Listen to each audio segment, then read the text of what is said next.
Greetings from the apocalypse. Today we're going to talk a little bit about how do you get your jump rings all the same size. So you've made all your jump rings and you've soldered them together, and I'm sure when you're in the process of getting them together, they tend to get misshapen a little bit. So the truth is, you're not done once they're soldered together. They need to be stretched nice and round, and I'm going to show you a way to do it so that you can actually have them stay all the same size. So, jump rings.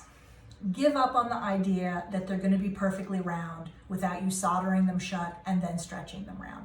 It's impossible for them to be a really perfect curve unless you do that. So just forget about the fact that you're going to butt them together, solder them shut, and they're magically going to be finished, because they never are. So what I do is I use this little thing called a Hex Anvil. It's basically just a little piece of steel, and it has a bunch of holes drilled in it. A lot of jewelry supply places have something like this. But truthfully, you could take a piece of wood, drill some holes in it, and it would do just the same. Our original was a piece of like scrap steel that someone had drilled holes in it. We named it Scooby because we got tired of being like, can you find the thing with the holes drilled in it? And it's got some green paint on it. And we use it for stretching jump rings. I think that got really annoying. But at any rate, now they manufacture these hexagonal anvils.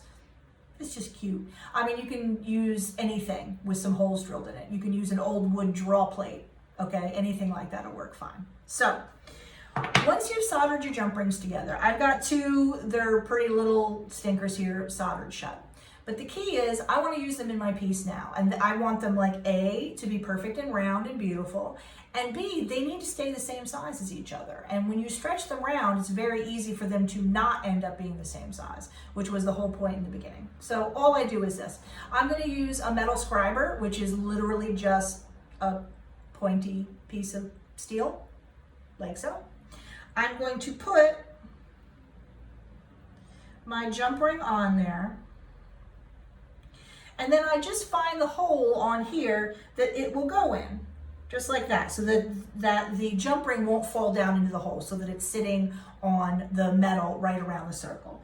All I have to do then is find my leather mallet and go, just a little tapping. This is not like forging where you're like, going cuckoo bananas, okay? A couple little taps, it's stretched beautiful and round.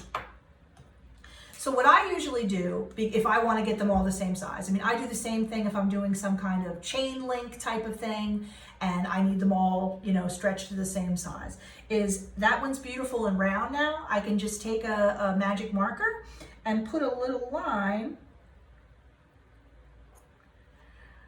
So I can make a little line right on my scriber that shows me right where my link is going to hit the edge of it, because that way when I take this link off and I put the next one on, I can tap exactly to that same mark, and I know that my jump rings will all match. It's it doesn't take long and it's really simple to do, but that way at least my jump rings are actually going to look good. So here's a little close-up of my hex anvil. You see, it's really just a little piece of metal with holes drilled in it. It's nothing really particularly fancy. That's why you don't really need one of these particularly. They're quite handy, but you could also just drill holes in something and it would serve the same purpose. Okay, so here's my scriber, and you can see that I've got a little mark on there. That's the size that I stretched my first one to. So all I have to do is take my next jump ring, slide it on. I put it in the hole where the jump ring itself won't slide into the hole. You see what I mean? Like it'll just sit right on top. If I put it in too big of a hole and it can slide down in there, it's just gonna make a mess out of it, or in one of these really bigger ones. Okay, so I'm gonna use that one right there. And I'm just gonna give it a little tap until it's lined up with the mark I've got on there already. And that way, I know that all my jump rings that I do on this particular mark are going to be the same size, nice and perfect, and they're all going to match each other. And that's really a handy thing to have when you're doing a piece. And they really need to not stand out. I think this one side needs a little bit more of a, just like that. It'll also kind of straighten them out, because they'll be level on here. Because a lot of times when you butt them together, maybe they're not, perfectly level. So this is a very handy thing, and it's a necessary step. It doesn't take long, but it's going to make a big difference in how your jump rings look. Especially if you're going to cut out your jump ring, so that you have a little curve so that it's not a full circle.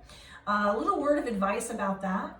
You think it's a half jump ring, but really it's about 2/3. If you cut your jump rings truly in half for that, the curve doesn't look so good. So normally what I do is I solder them shut, I stretch them beautiful and round like this, and then I just take my Joyce Chen's, my nice sharp cutting shears, and I just cut like 1/3 of the jump ring off where the original seam was. Maybe I file it a little bit, but that's what's gonna give you the nicest looking jump ring, not cutting it in half. Just so you know, it's a little pro tip. Okay, so that's it for now. We'll talk again later. Bye.